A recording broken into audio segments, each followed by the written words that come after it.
Okay, hello YouTube. Today we're going to be taking a look at Game 4 of the World Championship match between Magnus Carlsen and Ian Nepomniachtchi. And if you like content like this and you want to see more of it, please go ahead and hit that subscribe button and please click on your notification icon.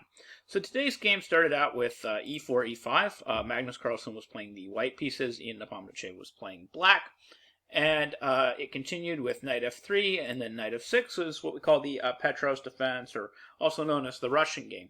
Now, Nepomniachtchi doesn't usually essay the Petrov's defense as part of his regular repertoire, but it appears to be something that he created for his preparation, specifically for this World Championship match against Magnus Carlsen. So the game continues with knight takes e5, d6, knight f3, knight e4, d4. All of this is pretty standard. We have d5, bishop d3. These are all some of the most popular lines. Bishop d6, and then we have castles kingside. We have castles kingside, and we have c4. So for those of you that aren't aware, this is just the absolutely typical plan in the Petrovs. Basically what the idea is, black has seemingly this nice outpost for his knight on e4 square, and what white's strategy is to undermine that knight. And what we mean by undermine is we're going to attack the knight directly, but also attack the base of the pawn chain that's holding the knight, and try to get black to lose tempo by either having to exchange that knight in a way that's favorable for us, by a way that helps us develop our pieces faster, or by simply having to retreat the knight and admit that he's lost a tempo. So black plays the standard move here. He protects his pawn chain, and then again Magnus is the first person to deviate from what's super main line. He plays rook e1, which is a lesser played continuation in this position, but of course still highly principled. He's basically still putting his pieces in the middle and undermining that knight in the center. And of course this is the way Magnus plays chess, and this has basically been the theme so far of the match, is Magnus Carlsen has been dictating the pace of exactly what openings get played. And this is just because this is Magnus Carlsen's style, and he can do this. He can get away with this. He doesn't have to play the absolute tippy-top 100% best theory. He can play the second or third best move, get an equal position, and just kind of play from there, because he's confident that he can play the best moves after that, because he is the best player in the world, and he can get away with this. And so far, the theme of the match has been Magnus Carlsen has been deviating, and then Nepomniachtchi has been showing that he's very well prepared for all of these deviations, at least so far. He's been very well prepared for all of the deviations. So Carlsen's been dictating the pace, but Nepomniachtchi has been proving that he's ready for it. He's very prepared for how Magnus Carlsen approaches the opening. So if you don't know, the main line, the normal main line that Carlsen is avoiding for whatever reason, is either c captures d5 here, or it's the move knight c3. Now, my personal preference, just in terms of preparation, was I always preferred c captures d5. And the reason I preferred c d5 is because in knight c3, there's basically two possible lines. There's knight c3, bc3, and then we can go into the main line with bishop to g4. And then after c d5, rook b1, we have the main line variation. Of course, the reason I don't like this is because another line is just as possible here. They can play dc4, bishop c4. So my attitude has always kind of been like, why should I have to prepare two lines when I only need to prepare one? So why not just change up this move order and play c captures d5 first, c captures d5, and then knight c3. It's just a simpler move order for white. It just leaves black with fewer options. In this case, they have to play knight c3, bc3, and then we have bishop g4, and we have this direct transposition into the main line. So the main line here, just so you know what these guys are, what Magnus is avoiding. He's avoiding this main line with rook b1, putting pressure on this b7 pawn. Black typically defends this pawn. He can also choose to play a slightly more enterprising position with a move like, say, knight d7 and offer this pawn, but if we take it, the rook can get trapped with knight b6, and actually those lines are very complicated. It might even be possible to take the pawn. So it's kind of interesting. But b6 is the normal main line, and then we have rook b5. And it's actually really critical that we play rook b5 here instead of h3 followed by rook b5. And it's actually a really interesting and important distinction. Because if we play rook b5, they're actually obligated to defend this pawn on d5. And this is really critical. So here the main move is bishop c7. But let's just say that they dare us to take it, because it looks like we can't take it for those of you that see a discovered attack. So like if we were to play a6, rook takes d5, bishop takes h2, trying to take advantage of this discovery against the rook on d5, white would actually be winning with the move knight takes h2, because now the bishop is hanging, but also his queen is hanging while our queen is hanging. So the complications work out in favor of white in this case. So like if queen d5, we have queen g5, and we have 2 pieces for the rook. And same thing, if bishop d1, we have rook d8, rook d8, rook d8, rook d1, 2 pieces for the rook. So going back to why it's really critical that we play rook b5 right away, if we were to delay and play a move like, say, h3, bishop h5, now rook b5 is actually off the table. You know, and it seems a little illogical, like we just took our pawn out of the line of fire of this bishop, but of course it's not about the pawn, it's about the rook, and it's about putting pressure on d5.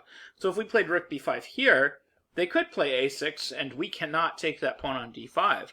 If we take it after bishop h2, knight h2, same maneuver, they would play queen takes d5, and the queen holds the bishop on the h5 square, and is still attacking the queen on d1, we would simply be down material here. We would simply be down in exchange. So that's why it's critical in the main line to play rook b5 instead of h3 here. And after rook b5 in the main line, we would have bishop c7, h3, a6. We'd have an exchange sack. We'd have queen c2, g6. And white's supposed to have plenty of compensation for the exchange and really good attacking chances. So this is the super main line. This has been debated tons and tons and tons of times. So for whatever reason, Magnus didn't want to go into this. He didn't want to face whatever preparation Ian Nepomniachtchi had in this particular line. And so he wanted to play something that was lesser known and lesser played, and that's why going all the way back in the way back machine, after c6, he plays the move rook e1. And then he continues to take it down kind of uncharted territory. He plays the move queen b3 instead of another move that typically gets played here, which is queen c2. So he's really trying to just play solid moves, but play moves that are lesser known and try to get Nepomniachtchi on his own. But what's amazing is it didn't seem like Nepomniachtchi was on his own. He kept playing number 1 moves, and he kept playing moves that proved that he had obviously looked at a lot of this stuff at home. So he plays queen d7. We have knight c3, solid move. Knight c3, bishop f5. I mean, nothing crazy. Queen f5, bc3, and you know the balance is still there. Everything is still balanced. b6 holding the pawn. cd5, cd5, and then we have queen b5, you know, putting pressure on the d5 pawn in the same way that the rook might have done it in the other variation.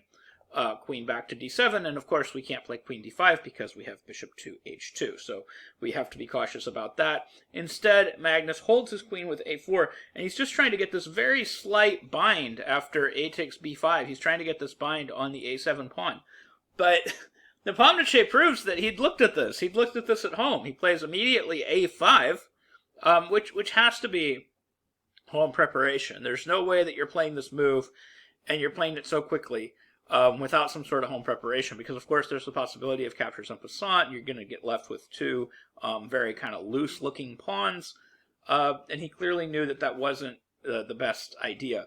Magnus plays knight h4, and as strange as I like to say it, I think that this was all still within Nepomniachtchi's preparation.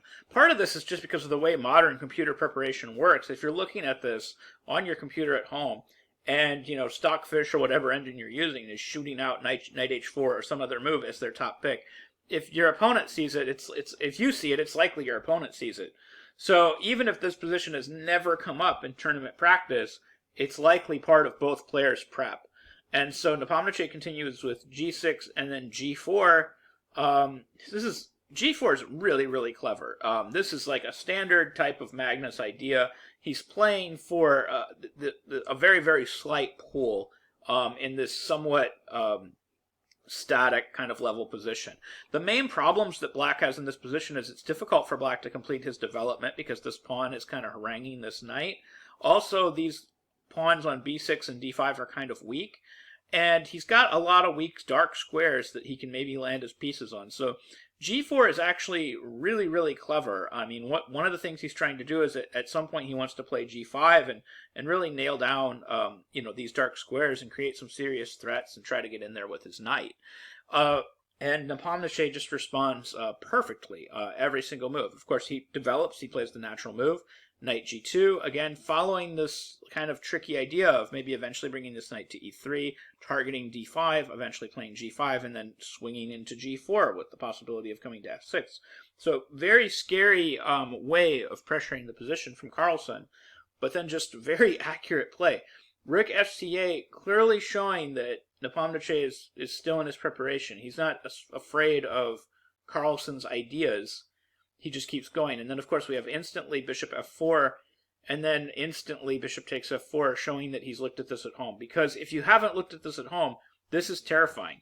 Watching this knight come to f4, where you cannot defend the d5 square, and white has immediate access to f6 after he's played the move g4 with the threat of g5 to nail down that f6 square, you have to have nerves of steel to play a move like this, or you have to have home preparation. So he plays rook takes c3, again, instant move, so obviously either nerves of steel or home prep.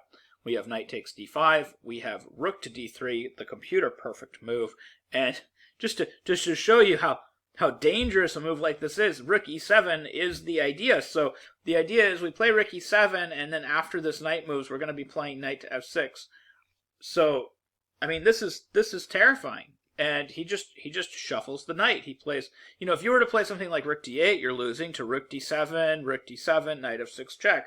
It's pretty amazing that he just absolutely plays the absolute best move. He just plays knight f8 and just says, okay, now what are you going to do? And there's apparently nothing here. There's nothing here for white, and you would really have to know that in advance. It looks like white could try to get away with something like knight b6. It apparently doesn't work. So knight b6 doesn't work, and so he's stuck with knight f6, king here.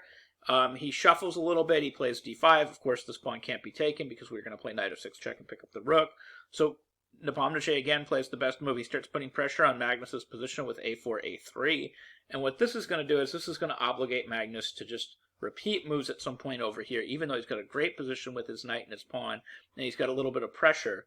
The fact that this pawn has now gotten super dangerous over here on the queen side means that Magnus is going to feel obligated to repeat moves with knight e8 and knight f6, and that's what he does. He plays knight e8, he plays knight f6, and he repeats moves. And of course, these moves have to be repeated because we can't at any point sidestep with a move like king h8 because we'd be completely losing after something like rook f7. So this game ended in a draw, and it just showed, so far what the theme of the match is. Magnus Carlsen is dictating every single opening that gets played by coming up with, not necessarily novelties, but by playing lesser played ideas, and he's getting positions that he wants, and he's steering the game into his own territory and his own preparation. But at the same time, at least so far in the match, Nepomniachtchi has shown that he is completely ready for these ideas. He's looked at them as well with his team, and they've worked all of this out on the computer. So it's Magnus Carlsen, he should be happy that he's dictating the pace of the match, and that he's dictating every single position that gets played. But at the same time, I'm sure that right now, after Game 4, Magnus Carlsen is very frustrated that he's not getting anything out of these positions, and that Ian Nepomniachtchi is so far proving that he just has this massive preparation, and he's doing very well. So we'll see how things go in games, in the games that follow, games 5, 6, 7, and 8, and I will continue coverage on this, and I'll continue to do videos on those games, as we keep going forward. So anyways, I hope you liked this video, and I hope you learned something new about chess. Thank you very much for watching.